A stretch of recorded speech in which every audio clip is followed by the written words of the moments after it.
हनुमानगढ़ के वासियों को प्रशासन और पुलिस की तरफ से आश्वासन देना चाहूँगी कि हम लोग जो अभी घग्गर की फ्लो की स्थिति है उसके ऊपर नियंत्रण अपनी आंख लगाए रखे हैं और जो भी सिचुएशन है उसको हम रेगुलरली मॉनिटर कर रहे हैं। हरियाणा और पंजाब के जो प्रशासन के अधिकारी हैं उनके साथ भी हमारा समन्वय बैठा हुआ है। हर 3 घंटे पे जो पानी की स्थिति है वो हम रेगुलरली उनसे ले रहे हैं। जो इरिगेशन के अधिकारी हैं हमारे साथ के ज़िले के, उनके साथ भी हम इन टच में हैं। अभी की स्थिति इस प्रकार है कि O2 में अपस्ट्रीम में 20,000 क्यूसेक पानी आ रहा है और डाउनस्ट्रीम में 17,000 क्यूसेक छोड़ा जा रहा है, जो हमारे ज़िले में आज शाम तक आने की संभावना है। मैं आप सबको ये कहना चाहूँगी कि अभी घबराने की कोई आवश्यकता नहीं है। फिर भी हम सबको सतर्क रहने की आवश्यकता है। जो हमारे डाउनस्ट्रीम के विलेजेस हैं उसके अंदर क्योंकि बहाव क्षेत्र आगे के 2 दिन में बढ़ने की संभावना है और जिस प्रकार से फ्लड सिचुएशन नॉर्थ इंडिया में हम सब देख रहे हैं, हमें एक्स्ट्रा प्रिकॉशंस लेने की भी आवश्यकता है। तो आपसे मैं अनुरोध करना चाहूँगी कि आप प्रशासन का सहयोग करें। जो बुज़ुर्ग हैं या छोटे बच्चे हैं वो अपने घरों में से अगर आप सेफ़ जगह पे रीलोकेट कर सकते हैं तो आप करने का प्लीज़ प्रयास करें। अगर उसमें आपको हमारी तरफ से सहयोग चाहिए है तो हमारा सारा प्रशासन और टीम्स नीचे गांव लेवल तक वहाँ पे हैं, आप उनको बताएं। हमने रिलीफ कैंप्स आइडेंटिफाई कर लिए हैं जिसमें आप शिफ्ट हो सकते हैं। आपके जो मवेशी हैं जो लो स्ट्रीम में हैं उनको हमने ऑलरेडी शिफ्ट करना शुरू कर दिया है। उसमें आपको अगर हमारा और सहयोग चाहिए तो हमने एक कंट्रोल रूम सेटअप किया है जिसका नंबर आप सब तक हमने पहुंचाया है। आप उस पर कॉल कर सकते हैं और कोई सहयोग की अपेक्षा हो तो आप उससे हमें बता सकते हैं। इसके साथ साथ जो हमारे अस्पताल हैं जो लो लाइंग एरिया में, उसमें हमने पूरी दवाइयाँ और डॉक्टर्स वो वहाँ पे पहुँचा दिए हैं ताकि आने वाली स्थिति में अगर एक्स्ट्रा दवाइयों की आवश्यकता हो वो हम पहले से पूरी कर सकें। आप सबको मैं ये भी बताना चाहूँगी कि कल से हनुमानगढ़, टिब्बी और पीलीबंगा क्षेत्र के सरकारी और प्राइवेट स्कूल बंद रखे जा रहे हैं। ये सावधानी देखते हुए हम ये निर्णय ले रहे हैं और ताकि हमारे जो बच्चे हैं वो सुरक्षित रहें।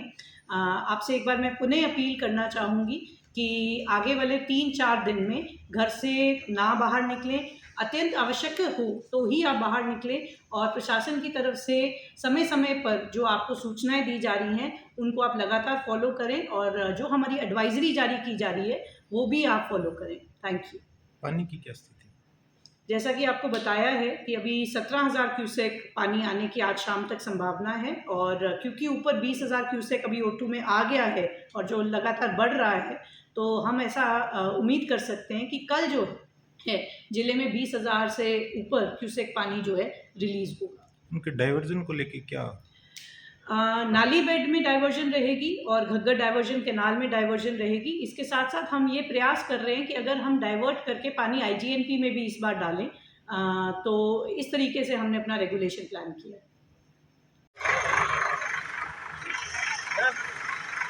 मैं इस वक्त घग्गर साइफन 629 RD पे खड़ी हूँ। तो यहाँ आप देख सकते हैं कि सभी भाई है वो यहाँ गट्टे भर रहे हैं और पानी की स्थिति है वो पीछे से पानी ज़्यादा हो गया है और हमें ये अंदाज़ा है कि शाम तक पानी यहाँ ज़्यादा संख्या में आएगा। तो पूरा प्रशासन इसमें जुटा हुआ है। तो ये सामने देख सकते हो कि आप ये 10 गेट लगे हुए थे जिनमें से कल 8 गेटों को यहाँ खोला गया है कि पीछे से जब पानी ज़्यादा आता है तो उस पानी को ये साइफन में से होकर नीचे से निकल जाता है तो इससे हमारा बचाव होता है। तो कल हमारे यहाँ संभागीय आयुक्त भी आए थे, कलेक्टर साहब भी थे, SDM साहब भी थे, कलेक्टर साहब भी थे, डिप्टी साहब भी थे। तो सभी प्रशासन है वो मौके पर मौजूद है और सभी से ये अपील की गई है कि इसके नज़दीक जो भी गांव है या जो बस्तियों में बैठे हैं वो अपना सामान उठा करके दूसरी जगह शिफ्ट कर लें। तो अभी मेरे पास फ़ोन आया था कि मैडम हम कहाँ जाएं। तो अभी मेरी तहसीलदार जी से वार्ता हुई है तो उन्होंने कहा है कि प्रशासन ने जो इनके लिए व्यवस्था की है वो अभी स्कूलों में और गुरुद्वारों में इनकी व्यवस्था की गई है। तो मेरी भी सभी से ये हाथ जोड़कर अपील है कि जो भी यहाँ बस्तियाँ नज़दीक है या जो भी बैठे हैं उनके चाहे वो पशु है चाहे वो खुद है या जो भी सामान है उनको टिब्बी में स्कूल और गुरुद्वारों में शिफ्ट कर लिया जाए। हमसे जो भी मदद होगी वो हम सब लोग मिलकर करने के लिए तैयार हैं। बाकी यहाँ सब देख सकते हैं कि सब आसपास के गाँवों के मेरे किसान भाई है वो भी आए हुए हैं और इनकी जो भी व्यवस्था होगी उसका हम पूरा करने का प्रयास करेंगे। पर जो बाढ़ के प्रभावित होने वाले गाँव है, 3 गाँव है, वो कौन से आते हैं? कितने गाँव है हनुमानगढ़ जिले के अंदर?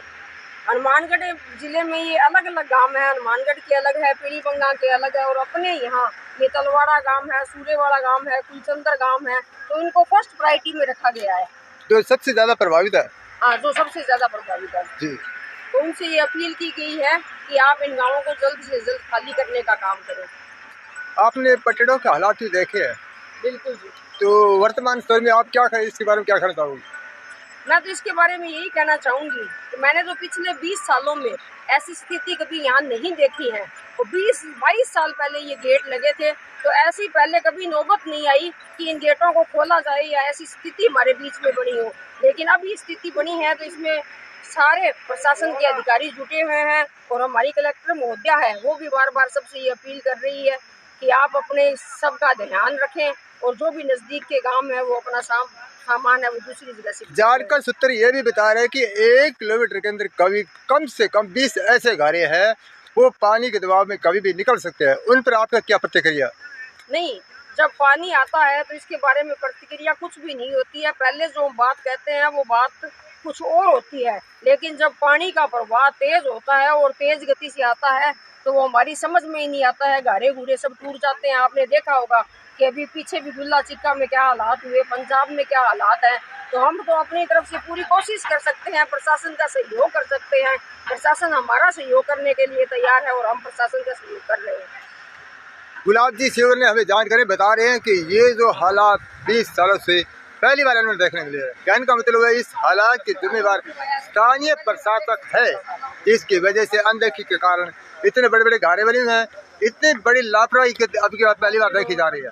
लेकिन तमाम इसके बाद आगे हम आपको ये तस्वीर दिखाएंगे कि ये तस्वीर के अंदर जो हालात बने हैं वो ऐसे ये बता रहे हैं कि सार संभाल के नाम पे कभी इन्होंने घोर अनदेखी की गई है। BST news Rajasthan fast BST के लिए मैं प्रखाना भाटीवाल हनुमानगढ़।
वर्तमान में जो आपको हम तस्वीर दिखा रहे हैं, ये तस्वीर जो मुख्य नाली जो हरियाणा और राजस्थान बॉर्डर पर स्थित है, इस तस्वीर के बारे में हम आपको जानकारी देना चाहेंगे कि ये जो कार्य कचरा चाल में चल रहा है, यहाँ प्रशासनिक अधिकारी दुर्लभ नीति के साथ कार्य कर रहे हैं।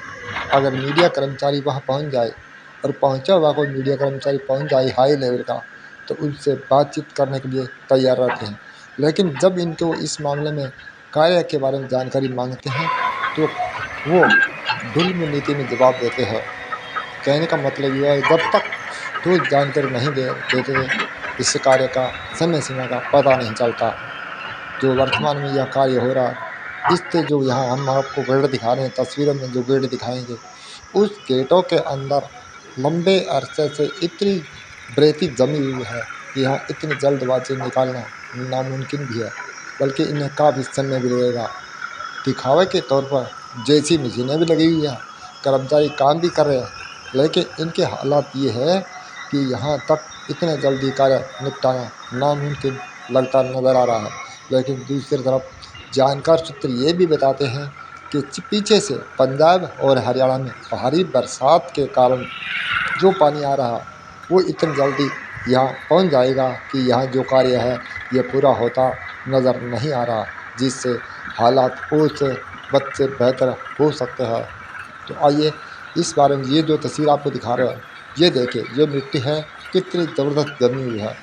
यहाँ तक बताया जा रहा है कि यहाँ जो पानी को रोकने के गेट बने हुए हैं, इनके ऊपर गेट को उठाने और लगाने के लिए मोटर लगी हुई है। जो स्थानीय लोग गुपचुप तरीके से बता रहे हैं कि यहाँ को मोटरें जो गेटों को उठाने के लिए लगाई गई थी, वो सारी की सारी चोरी हो चुकी है। यहाँ तक अभी तक प्रशासन को ये पता नहीं कि ये मोटर कौन उठा कर ले गया। जब इस मामले में स्थानीय इन कर्मचारियों से सवाल जवाब किया गया तो इन्होंने बात करने से साफ इनकार कर दिया, बल्कि सही तरीके से इन्होंने जवाब ही नहीं दिया और चुप तरीके से बैठे रहे। इसकी तैयारी की समीक्षा के लिए स्थानीय नेत्री गुलाब सिंवर वो भी यहाँ आई हुई है। उसने जो डिटेल बताई वो काफ़ी रोचक नज़र आ रही है। उससे ये साबित होता है कि वास्तविक रूप से 22 वर्षों से इस गेट की ओर कभी प्रशासन का ध्यान नहीं दिया गया, जिसकी वजह से यहाँ बरेती ज़मीन है, यह गेट सभी रुके हुए हैं। वर्तमान हालात में अगर समय से पूर्व इन गेटों को सही तरीके से नहीं खोला गया तो ये तो मानना पड़ेगा कि पीछे से बढ़ते पानी के दबाव के कारण यहाँ नाली टूट सकती है, जिससे हरियाणा का बड़ी क्षेत्र इसके चपेट में आ सकता है, जिसके जिम्मेवार कौन होगा? स्थानीय प्रशासन। हालांकि प्रशासन की अगर देख रेख में देखा जाए तो जो नाली के पटरी है, यहाँ से लेकर यानी 1 किलोमीटर के अंदर ऐसे गहरे हैं कि वो कभी भी अगर पानी के दबाव में टूट सकते हैं। और इसी तरह के अगर 1 किलोमीटर के अंदर ऐसे गहरे हैं तो आप ये मानकर चलना पड़ेगा कि जो हरियाणा सीमा से लेकर हनुमानगढ़ तक करीबन ये 35-40 किलोमीटर की लंबी नाली बेल्ट है।